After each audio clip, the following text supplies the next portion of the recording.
Hello and welcome to another episode of the Blood Brothers podcast. Today, it's the three of us.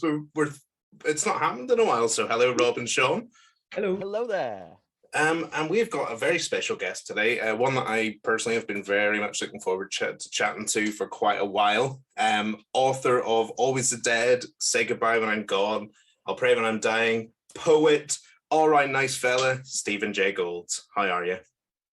Hello everyone. Thank you for having me. It's a pleasure. How are you today?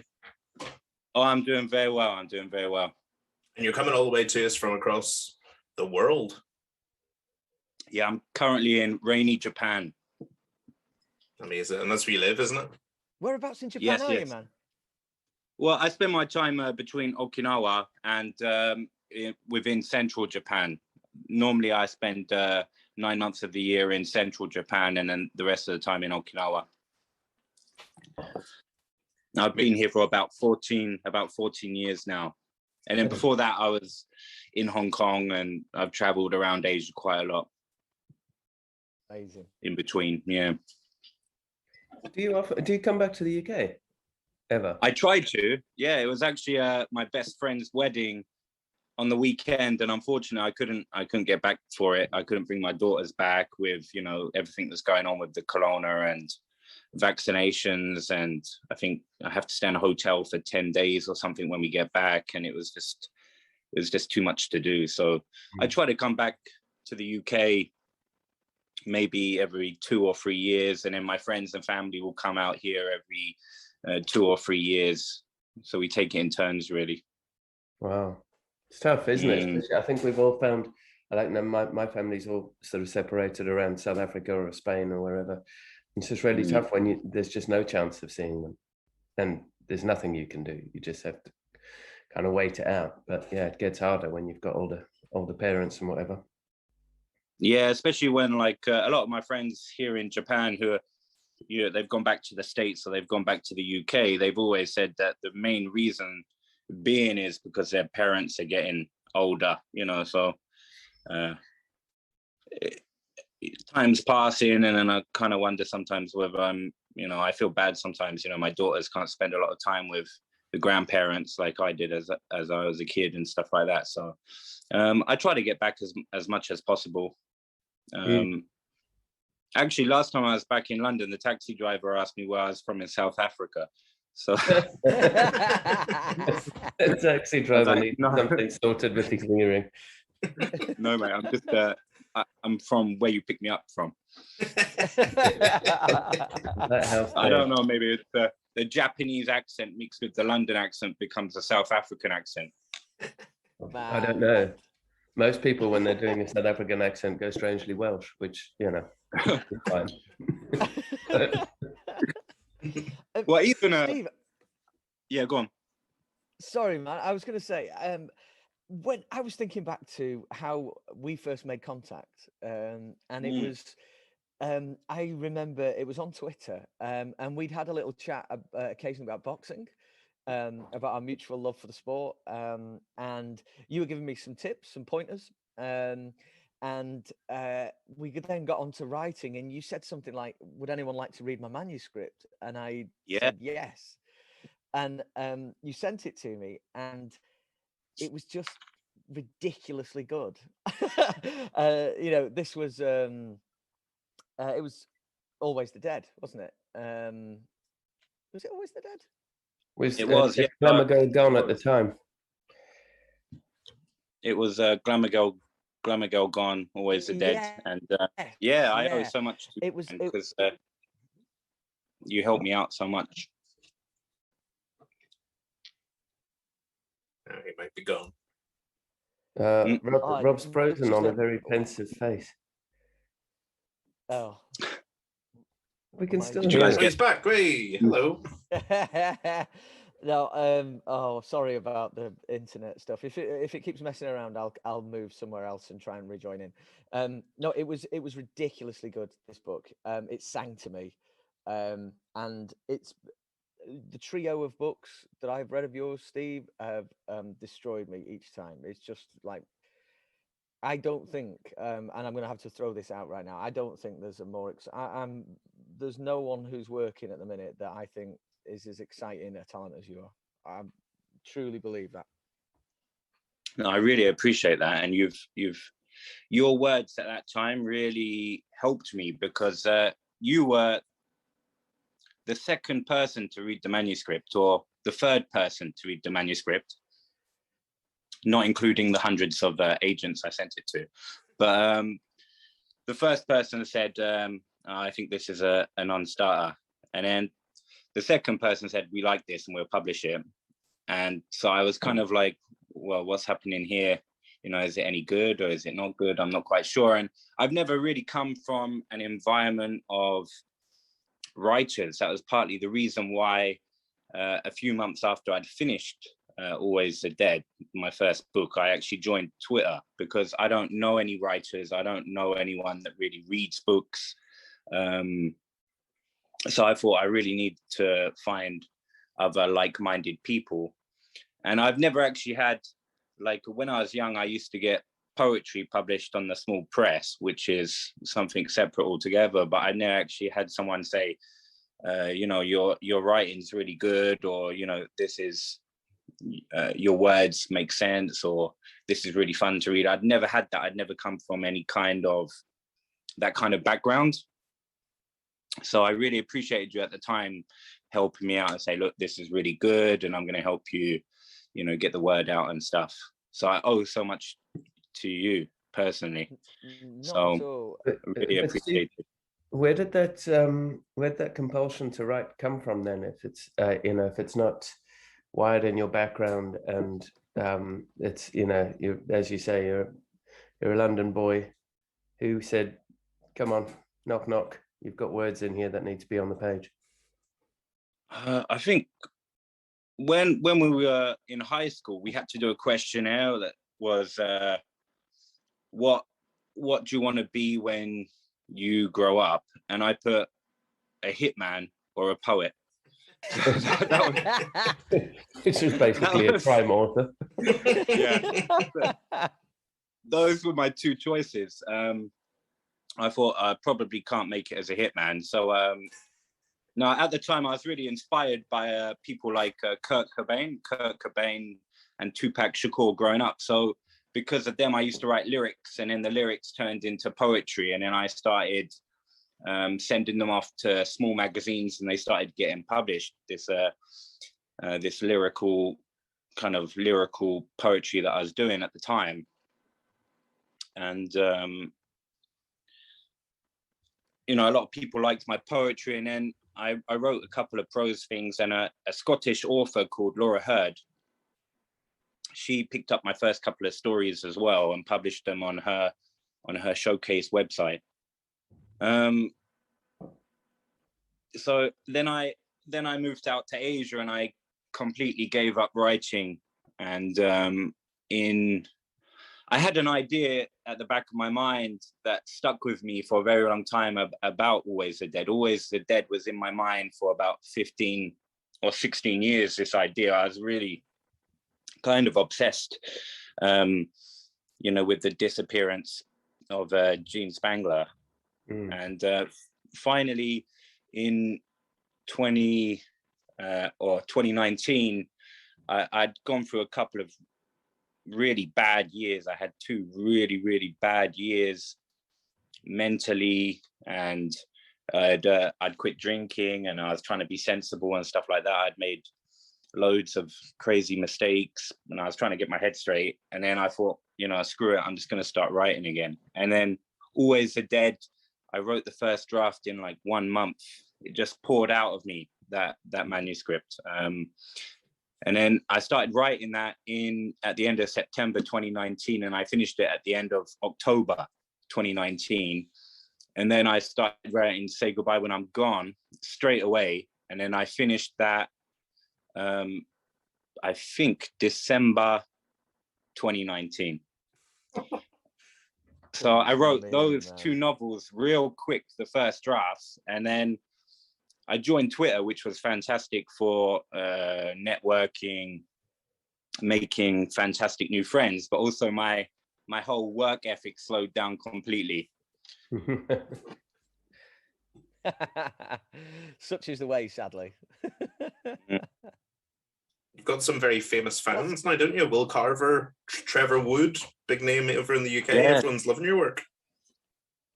Yeah, so like, again, Will Carver's been hugely inspiring, because for a long time I thought, what I write, I don't think it will ever be accepted because it's too dark. But then I read Will Carver's work, and he's not really, in my opinion, he's not really a crime writer. He's a transgressive writer. And he writes, each sentence is poetry.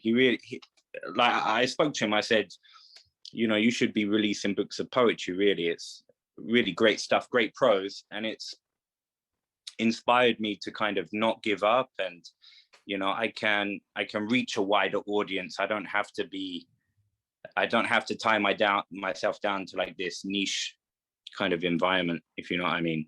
Yeah. Yeah, that's But I really think it's interesting in like seeing the success that Will's had, and you know, certainly when we started publishing your work, Steve, and Curtis and John Bowie, you know, just they don't pull any punches, but I think there's clearly room for it, because the audiences, the readers are lapping them up. And I think whilst lockdown has certainly made an audience of people who love cozy and gentle and not destructive, that it equally makes an audience of people who need to explore that darker stuff and sort of go through those journeys as well. I think the extremes of lockdown have sort of really helped with it, which is odd, but you know, because I think a lot of people have struggled mentally in lockdown, but actually at the same time, having work that is darker like that is sort of opens you up to be able to explore those feelings without having to do it yourself. You know what I mean? Yeah. Well, So I think there's enough space for everyone. I think, you know, you've got the whole literature scene is large enough and rich enough for everyone to be included. There should be something for everyone, and I think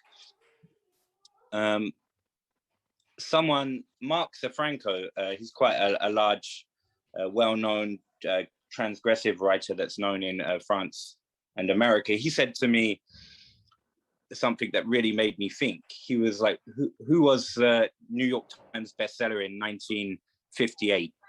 Who was the New York Times bestseller in 1963? But some of these people who make the New York Times bestseller list, they're not remembered, whereas these smaller transgressive writers have a cult following that continues, you know, 50, 100 years into the future. Yeah, no, that's true. That's true. And those are the ones that sort of stick. Those are the ones that inspire others. And, you know, when you look, especially when you look at a lot of not just crime, but sort of thriller writers, bookshelves, you'll see those names, those familiar classics, and everybody sort of sitting there going, yeah, this is where I learned to form words in the way that, you know, in the way that you do, Steve. And that sort of it feels sort of brutally poetic when you're reading it. And for me, when I'm editing them, they're an absolute pleasure, just because not only, you know, are they great to read on first draft, but every time you work through them a little bit further, you find more. There's layers and layers of richness, and it just sort of reminded me of stuff we were studying at A level. Every time you unpick another brick, there's more. There's symbolism and poetry underneath it to unpick, and I just wonder how much of that is innate in your process, or how much of it is constructed later. I think poetry has really helped my writing immensely, because it trains you to lay down 5 lines, and the amount, or let's say 5 lines or 10 lines, or, you know, 2 stanzas or 3 stanzas, or whatever, however you want to describe it, but you have to put a certain amount of feeling into a certain amount of words, and then the end line has to be kind of like the knockout punch. And then I think this has really helped my prose, where it's made me think about what words I'm using I don't want to be a describer. You know, some writers are just describers, and that's something that does my head in a little bit. Not that there's anything wrong with that if that's what you like, but you know, for me, it's all about what are you saying here? What's being said? I don't want you just to describe the environment. Look at someone like Raymond Carver, who could write a story about two people eating lunch, and there's so much said in such simple language. That's really what I strive to do with my writing. That, you know, I guess I think a lot about that when I'm writing. That is that a question of brevity? You know, what I think of is you mentioned there a punch. It's so punchy what it is that you do, and that we talked as well behind the scenes privately, didn't we, Steve, about using writing poetry as training in a way. You know, like you can use it as an exercise to tighten up your own prose, that kind of thing. Certainly, that what if it makes me write like you, then yeah, that would be great. That's my real passion. My real passion is poetry, but good poetry. I wanna read a poem that punches me in the face. Is how I can best describe it. So that's the kind of prose I want to read as well. I really want to be emotionally. I want to be moved. I want you to move me. I don't. Of course, I love the superficial story as much as the next person, but I really want to be moved, and that's what I want most with my writing, is for people to think about it when they close the book. I love those books where you read it and then you put it away, and the characters and the story stay with you for a long time. Like yours with Far From the Tree, I still think about that. I still think about that now. You know, so thanks, man. In my opinion, that's what all writers should be aiming for really emotionally attaching to the reader or affecting the reader in a good way or in a bad way. Can I ask a point coming off this then? We've not even really spoken about your latest one, but my question kind of links to it because Ben is a character that has really stuck with me. Like I read it a few months ago and I still think about him quite a lot. And he's, I don't know how to say it, like he's not your traditional good guy, is he? But you root for him, and that's an amazing skill to have. So how do you go about creating your characters? Well, with I'll Pray When I'm Dying, my whole point for that book was twofold. The first was I wanted to express the kind of mental torture that OCD can be, where you get stuck in these loops. And it really fucks your life up quite badly. And then the second part, the second attack that I wanted to do is I wanted to get rid of, you know, I'm kind of tired of reading reviews where people say stuff like, oh, the protagonist was unlikable. I couldn't empathize with the main character or whatever. That does my head in, because what they're really saying is that they can't relate to the character because it doesn't relate to their life. Well, that shouldn't be what literature is about. You know, I don't care whether you like the character or not, but I wanted to write a little bit more about having empathy for why people do what they do. You know, rather than always you read a serial killer book where the detective is an all-round perfect human being and then the serial killer is just a monster. I wanted to turn that on its head a little bit, where, you know, you're rooting for the bad guy, and because you can empathize, or you've been forced to empathize with the bad character. What I loved about I'll Pray When I'm Dying, I think it sort of feeds off of that, is you're not necessarily going, yeah, come on, be more bad. Yeah. You're sort of sitting there with him going, oh, fuck, man, this is just awful. Your life is a mess, and it's only going to get worse, and I can see exactly why, and I don't want it to, but there's no way out.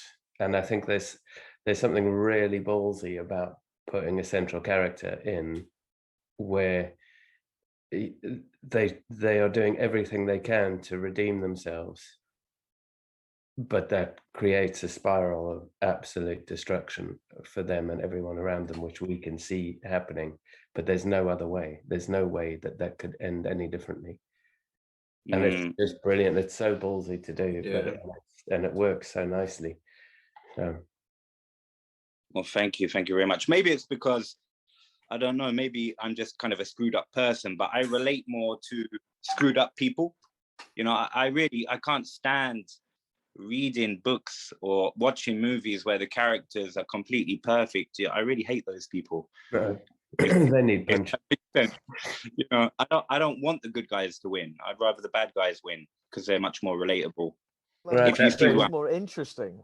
That brings me on to the conversation we had where you did one of your classic Steve Gould's direct message pitches. Sean, I've got this idea. I'm feeling a bit nostalgic. I want to write a romance. Yeah. This is going to be unlike anything anybody's ever put in the genre romance. And the thing is, I've never actually read a romance novel before. So I was actually talking to one of my friends who actually writes in the romance genre under a pen name. And I was like, so, you know, what kind of stuff do you write? You know, but it's completely changed now. That's gone out the window. Rob inspired me to try a different genre, which I'm still continuing with, but it's turned more into a psychological, transgressive novel, perhaps. Okay. Can you tell us anything about it? It's kind of inspired by,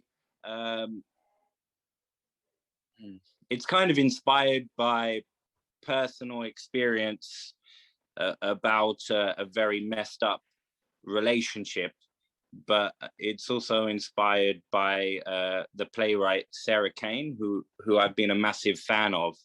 I'm not sure if you guys have ever heard of Sarah Kane, but she is one of my inspirations. She died in 1999, but she wrote a brilliant play called 448 Psychosis, and it was all about her experiences in a mental hospital.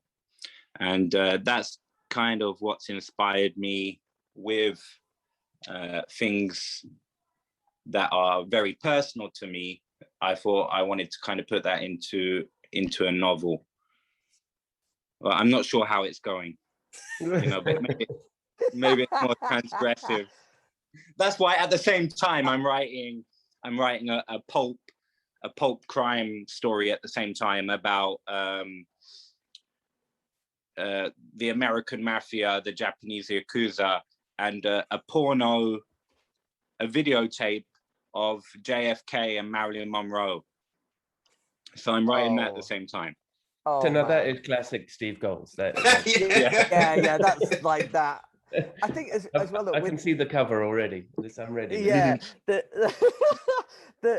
I love fiction and well, anything really that takes risks. I like to be challenged as a consumer of cinema, of stories. Let's just say stories. I love that. So and I like it when the people that I really like who do that take risks too and do something different. So you could do greeting cards, Steve, and I would love that. I would want to know what greeting cards you were doing, that kind of thing. So when you say you're going to try something different, that's a niche. Yeah. I'll send you guys. I have a photograph. I have a photograph of a greetings card, and on it there's a picture of a sad-looking duck, and then on the front of the greetings card it says, "I'm so sad because you're a whore." So I'll send you a picture of that later. I think that would probably one of my greeting cards would be something like that. Yeah, I would love, honestly, I would love that. Hallmark, you don't know what you're missing, seriously. Yeah. not to be cynical and mercenary about it, but I definitely see a merchandise outlet on the Red Dog Press website. I Niche definitely can see that. Niche greeting cards, transgression greeting cards, perhaps. Yeah. Unfortunately, the flip side of that is I've also seen Stephen's ability to draw. Maybe we'll need to get a different artist in on the. And I drew that while I was at work. So I was like, okay, kids, please open up your exercise books to page 45. I'm just going to do this grading. And it was me designing the front cover for I'll Pray When I'm Dying. Which turned out to be nothing like the front cover for I'll Pray When I'm Dying. It was awful. Covers, because you are in possession of two of the finest that probably of the past 2 years. Amazing. You must have been so stoked when you saw them. I am. Honestly, they blew me away. And actually, I spoke to my tattoo artist last week. I got a new tattoo done. Well, not a new tattoo, but I got things added. And we're planning now to get the design for I'll Pray When I'm Dying is going to go on my stomach over my kidney. So I'm a big fan of. That is very cool. I'm happy with that. Yeah. That is I really love them. Cool. The one that you did or the one that Sean did? It's definitely the one Sean did. I'll tell you what, Steve, I'll have the one that you did. I'll try and dig it out, lads, and send it to you. It's priceless. But I liked your dry response was, okay, Steve, so we've already got the design for the front cover. I was like, I hope he doesn't really use that. Yeah. That's nailed. You can really tell over you. Are you really going to use that? Yeah. Have you ever thought, Steve, about going into doing is there any other genre that you would consider doing? I know you've mentioned romance. It's like that you would be happy enough to give anything a whirl, it sounds. But is there anything that you like? Is there an itch you really want to scratch in a different genre? Well, to be honest, I've got like a little notebook with all of my novel ideas actually written down. So I've got my next 3 or 4 planned out. But nice. I think whatever I write is always going to be kind of dark in that kind of Steve, in my kind of style. But I wouldn't mind having a crack at horror or science fiction, or actually I'd like to do like a mashup of just all the genres in one, like have a crime novel that turns into a horror, or a crime novel that turns into a science fiction or something like that. Actually, I have I'm thinking about writing a fan fiction for Predator, which has been in the back of my mind for ages. I'd read that right now. It's in World War I, there was a brigade of English soldiers that disappeared in Turkey. I forget the name of the brigade. It's very famous, but they disappeared, and the witnesses said that they disappeared in a cloud of blue smoke or something like that. A whole platoon. And I've had this idea, which will probably be stolen now by a better writer than me, but that they're being ducked by the predators and hunted. So it'd be like a period piece for Predator. Oh God! Dude, come on, man. You should also you should try and dig out a book called a non-fiction book called Himmler's Crusade, which was all because there's something in there for you as well, a historical sci-fi. But in a nutshell, basically, between the wars, Himmler decided that the Aryan race was descended from aliens, had been put on the top of the Himalayas by aliens, so led an expedition up there and allegedly found all sorts of things in the rocks to prove, and then shipped all of this stuff back to Germany. And then, then later there are, it's hundreds of conspiracy theories, but all of the designs for aircraft that looked like modern stealth bombers, but from back in the 1930s. Wow, unbelievably it's cool. a fascinating book, and it's just he did all these anthropological studies on the Himalayan people to try and prove that there was a sort of subset Aryan descendancy from, you know, alien craft. The guy was absolutely off his tits, but there's really good story in there. And at the same, but with the backdrop of you know, the hideous atrocities that the Nazis were perpetuating, you go, of course you can perpetuate atrocities like that if you're that mental and so Yes. you think everything is fine. But Well, actually, you know, actually, that's the kind of character you could really play with. Yeah.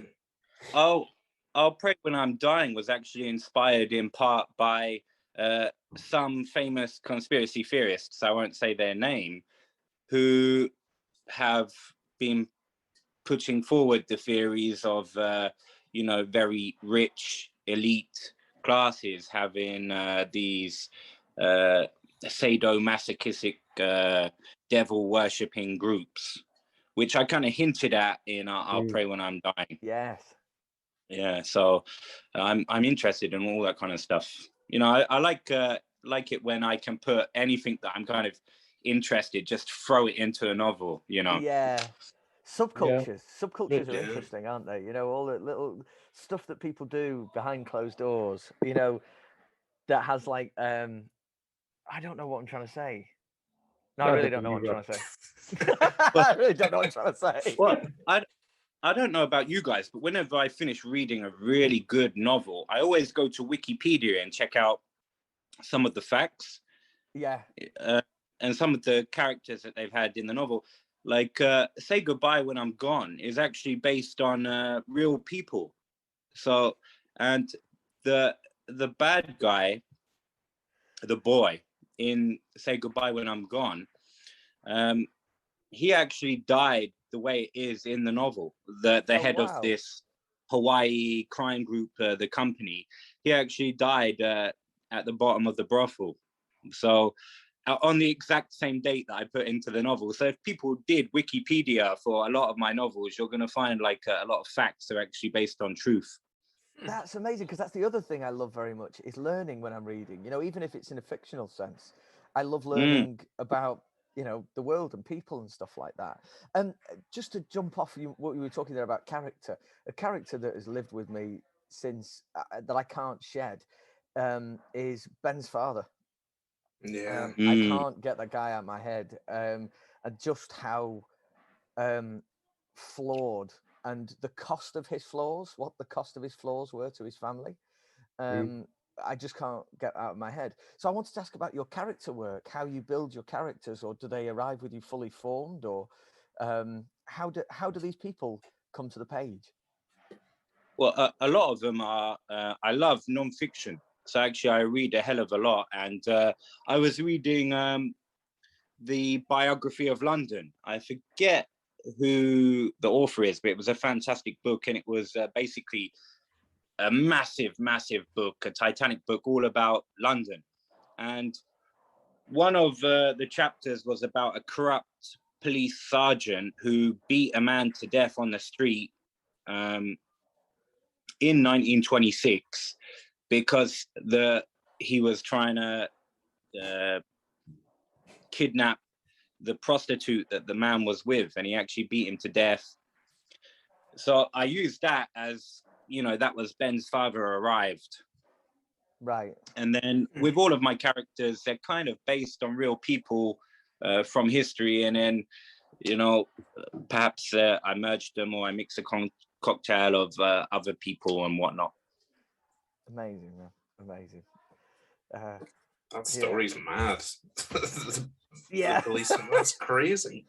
Yeah, I've got that book, but I don't think I've read it yet. I think somebody got it for me a couple of years ago, about 5 years ago, Christmas. There were two out at the same time. There's one that was a biography and one that was an autobiography. I can't. But like a great big. It's about yay thick. The one I've got. Hold not here. I'll go grab it. Show me. How does a city write an autobiography? I know. It's like incredible stuff. Don't know, writes itself, doesn't it? With stories like that. Yeah. I'm going to write a biography. I'm going to pick a random place and write its biography. Yeah.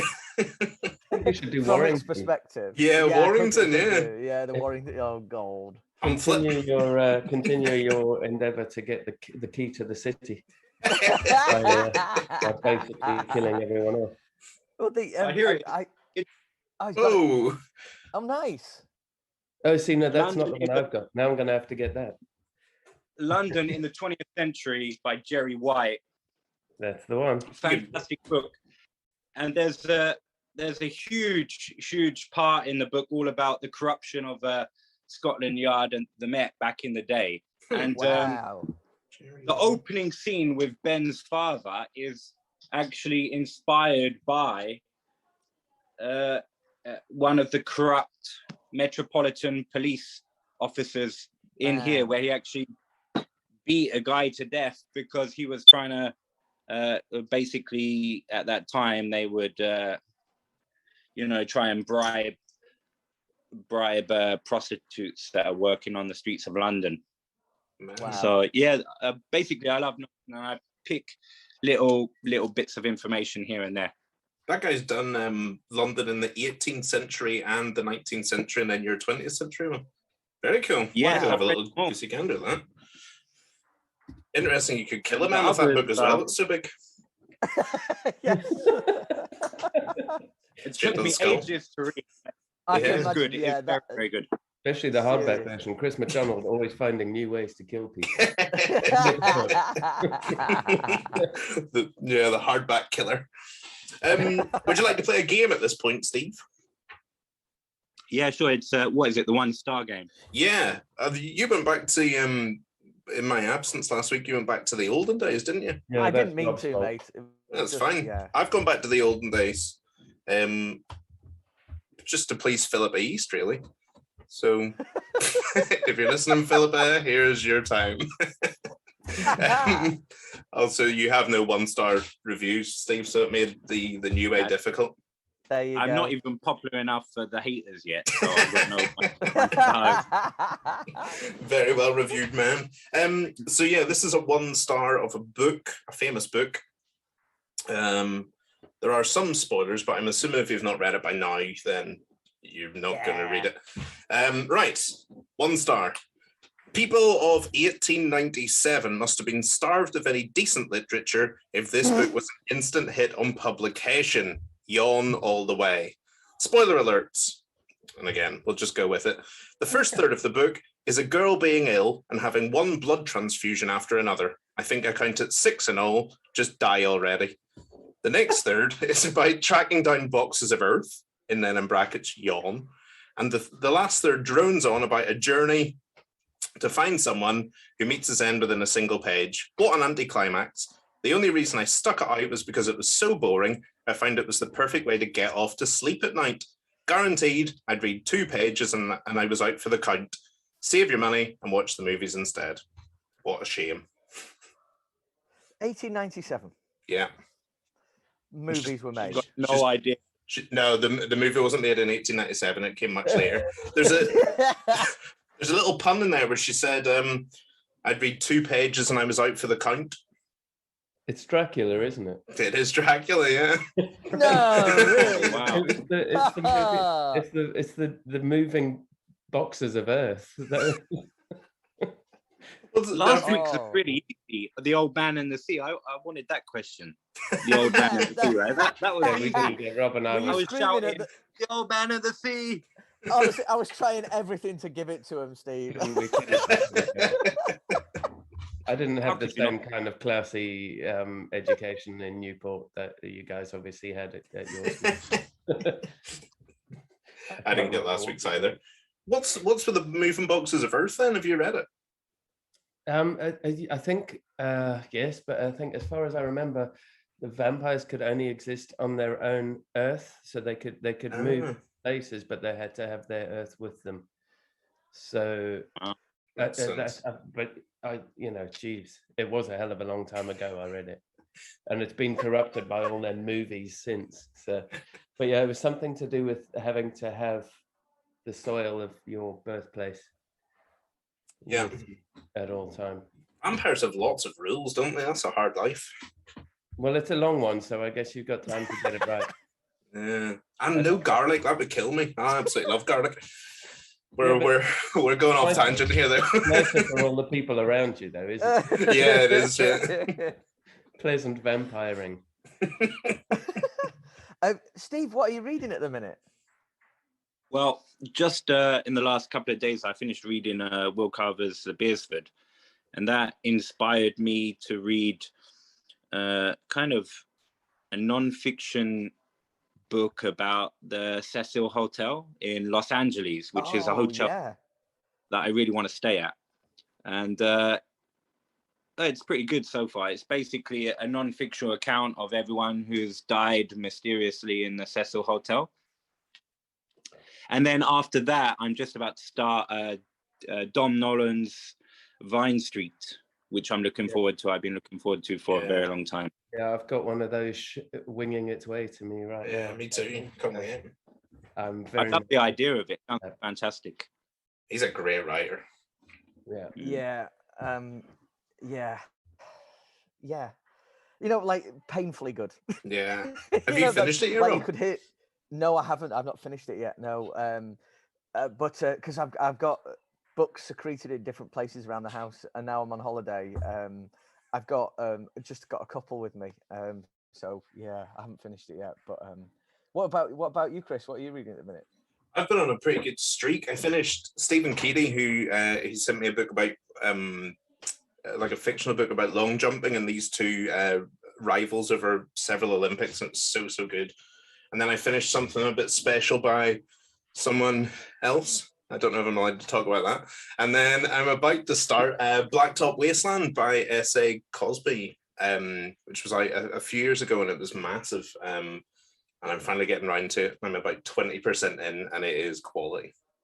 Nice. What about you, Sean? I've been reading something. I can't talk about it. I think it's the same thing that Chris can't talk about. It's a bit of a watery titled novel in first draft by a certain young Mr. Roberta Parcatuni. Sent from a vague email address. Oh, you've got the new Bob Creasy. Bob Creasy. Do you remember when you sent me Blackstoke by Bob Creasy? Bob Q. Creasy. Bob Q. Creasy. I was like, oh, he sounds a bit odd, that fella. Bob Creasy. Yeah. Oh well, I hope you're enjoying those that book, those books. Yeah. Well, I only started it. I didn't read anything yesterday. We were walking up a great big rock, but I started it on Saturday, and I'm about 2 chapters in, so it's just starting to feel its little feet. Lovely. It's good. We'll see. What genre is it? I think Bob Creasy thinks on this one that it's. And by the way, Steve, if I can get in touch with Bob, would you like a copy of said book? I would tell Bob I would love a copy. Okay, cool. Absolutely love it. I don't think Bob is allowed to say very much about it, but it's genre-wise, it's an interesting question. So I think Bob is going to give you the tools to decide what genre it is. Like a politician. Yes, Bob is so hard. Open book. Yeah. What are you reading, Rob? I was about to say Bob is reading at the minute. Like, no, God. I'm currently reading. What is it called, Rob? You moron. What a funny title. Is that an autobiography? No, give me 1 second. I'm sorry. This is, it really is an autobiography. Yes, I've got it now. I apologize for that. I am currently reading The Dark Remains, which is the sneaky proof of that we managed to get a hold of at Harrogate. When we went to Harrogate, there was one proof that I was particularly hell-bent on getting my hands on. I just didn't have any idea of how to do it. And it's The Dark Remains, which is the lost Laidlaw book by William McIlvanney, which Ian Rankin has stepped in with the backing of the McIlvanney family to finish. So it's Rankin and McIlvanney with the very first Laidlaw case, because those 3 Laidlaw books are the absolute sort of godfather books of tartan noir. And this I really wanted to try and get my hands on this. and I saw 6 on the end of the bar. Someone just put them down, and me and Chris were together, and we're like, Can we just like go and we went and said to the lady there, like, is it all right if we can't have one of these? And she said, oh yeah, I've got a box of them here. So we grabbed a copy each, and then word went round quite quickly that there's a big box of, of the secret Laidlaw book at the end of the bar. Did you get yours signed? I didn't, you swine. I was a bit tipsy by that stage, and Chris, you're such a hustler. Honestly, he's so good. Oh, he's so good. It was after height. How was it really great, fun? Man. Really excited that obviously I'm not in the UK and can't go to something like that. How was it? Looked really awesome. It was. Yeah, it was great. It was. The atmosphere was excellent. It was great to hang out with people who get it. You know, the writing thing, they get it, and pretty much universally, everyone is so cool. But it's just nice to hang out with other writers who understand that, like the pressures of, and a lot of them. We talk about the pressures of writing commercially as well. It was great having that chat with Philippa East a couple of weeks ago, where she's so honest about the pressures of following up a successful book. And it's great. It's like it is a bit of a hackneyed expression at times, but it feels like you've found your tribe, that kind of thing, which is great. It is really, really great. And you were mentioned in Dispatches a few times, Steve. Yeah. Really? Yeah. Wow. Yeah. I was talking to Trevor Wood. He was talking about you. Yeah, I was as well. Yeah. Yeah. Will as well. Very nice to have a chat with Will Carver. He mentioned you. So yeah. Oh, wow, that's awesome. No one said that arsehole Steve. A few people. Only me, but I wasn't there anyway, so it doesn't matter. I just said it to myself. We FaceTimed Sean in for that and then cut him off again. That arsehole Steve. Bye, Sean. Wait, I've got to get that arsehole Steve's cover done this week, so it will be nice to me. Oh yeah, I can't wait to see what you're going to do with that. Yeah, I think it's everything we spoke about, Steve. It's going to be cool. I'm really, really excited for that. Because those the covers, the Red Dog covers for your work, Steve, need to be like. Can we have some prints, Sean, of these that we can buy for our own offices? Because I would love a. Yeah, definitely. I really love them up. The thing is, I talk to a lot of people on the indie scene, and Red Dog is, really highly respected for the output of work, but also every single person mentions 100% the front covers. Yeah. It's an interesting one, isn't it? Because I think you can get away with it as an indie, and this is not to hijack, the writing thing, but as an indie publisher, where the work is niche and has different voices, the covers need to as well, because you're not competing with the big guns because you haven't got the capital to do it. You can't put things in bookshops on shelves in the way that they can. So there's no point having somebody walking away from the camera in a veil of mist and fog with a sort of slightly greeny yellow title. There's no point trying to match that thing. So that what you can do is go ha, which is people listening haven't seen that I've just done a double-barreled two-finger salute. If I was listening, I'd have thought it was a karate chop. Yeah. But it's and I love being able to do that, and it doesn't work for all genres. And what's interesting is that people go, oh God, that's a bit dark, like, so that I'll pray when I'm dying cover, and you're like, read the fucking book. If you don't like the cover, you're not going to like the book. I'm just saying. But I think the whole thing about don't judge a book by its cover is complete bullshit anyway. I think a lot of people actually purchase the book because of the cover. Yeah, and I mean, look, on my book, The Cuckoo Wood, when the German publishers brought it out first, the cover they did with that resulted in several, I've mentioned this several times, but resulted in several one-star reviews because the book was nothing like Twilight. And I'm like, well, of course it's not anything like fucking Twilight. That's not what I wrote. But unfortunately, that's what the cover suggested it was going to be. And I had no say over that. And I think part of me being an author and a publisher means that Steve, we, and all of we talk about the covers back and forth. That's part of the process as much as the editorial, because it's the thing you've got to stand up in front of a crowd of people and hold up and go, it's nothing like Twilight, I'm sorry, this is not my cover. But it's all part of that creative process. And I don't know, I like the writer to be involved, because it's I honestly believe in my heart that 90% of the world's best writers are actually on the indie scene.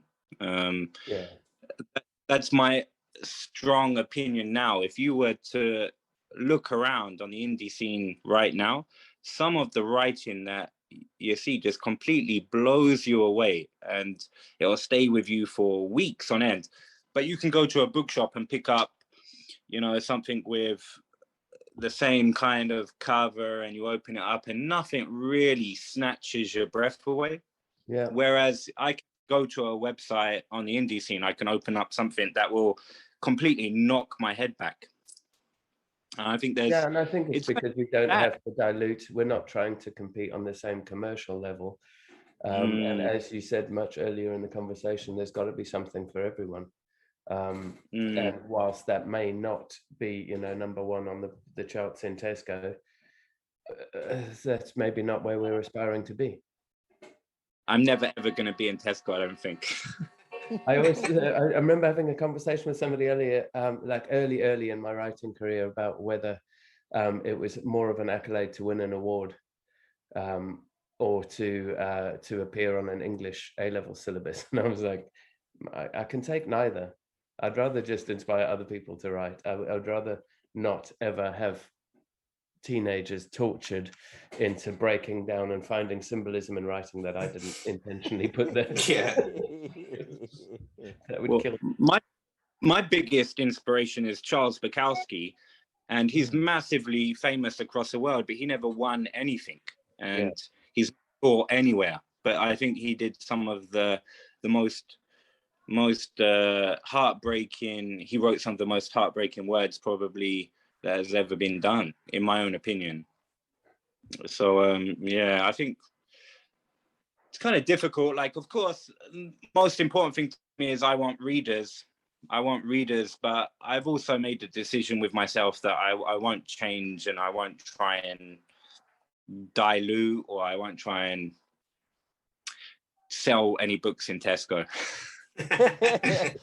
But I think that's what was talking to it's amazing that yourself and Will Carver, that there's a sort of like a link there, a thematic sort of bond between your both work, in a way, in the fact that you're both writing what you want to write about. And it's like, look, if it finds an audience, it finds an audience. It's really, you're just writing because you love the craft, and you're in charge of what stories you're doing and what characters you're going for and what themes you're addressing.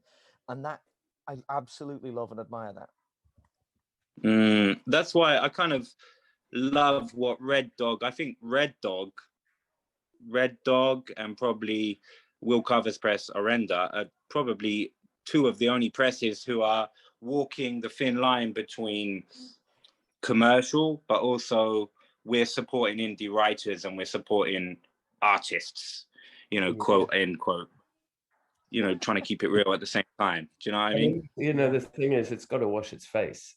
It's got to pay salary. At the end of the day, it's not a charity, so there's got to be a certain commercial impetus to what comes out, but there's plenty of room in that. And I think maybe because I spent so long producing sort of low budget online dramas and stuff and sci-fi way back in my producing years, that you realize there are actually quite large audiences for niche things, that you don't have to try and steal audiences from mainstream in order to make a sort of successful business model. But it's just tougher to find them and reach them using traditional means. So, galvanize everything you can on socials and online and digital, and go that way, because it's more nimble, it's more robust, and you can find those audiences, but you're not going to compete at the same commercial level.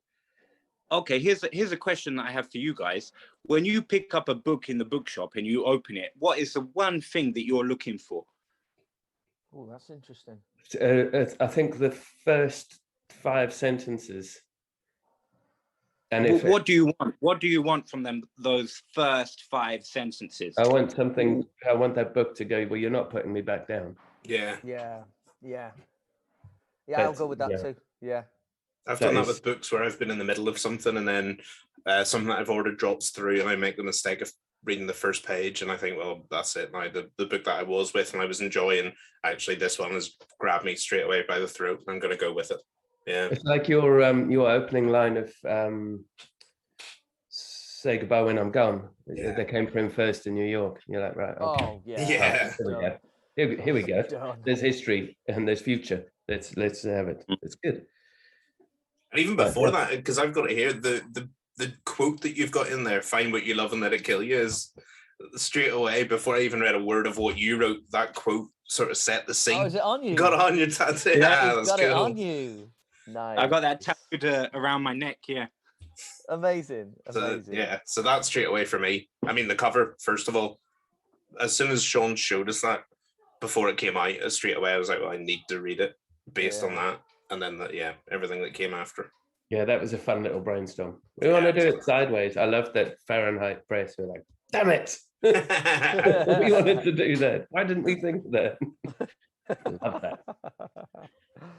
This has been cool. I've really enjoyed it. It's been really insightful and it's been really inspiring for what I'm writing at the minute. It's been really helpful talking to you and hearing your thought process about it. So yeah, it's really helped me this one. So thank you. It's been lovely to talk to you in person, Steve. Right. Oh yeah. Steve, it's been brilliant to catch up with you properly, man.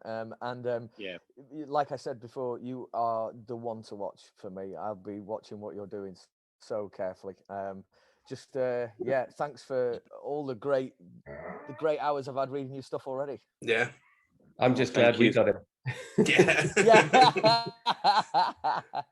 Thank you for taking a chance on me, and I hope next time I'm in the UK, let's have a piss up. Yeah, that'd be lovely. Let's do Absolutely. it. Done deal. All right. I get right in that the romance. Hang on, no, I'm after the JFK. Me too. Yeah, that's the one JFK, I want. Yeah, wicked. Cool. See you, fellas. Thank you for your time, man. Good to see you all. See you later. Have a good holiday, lads. Bye. Bye. Bye. Thanks, guys.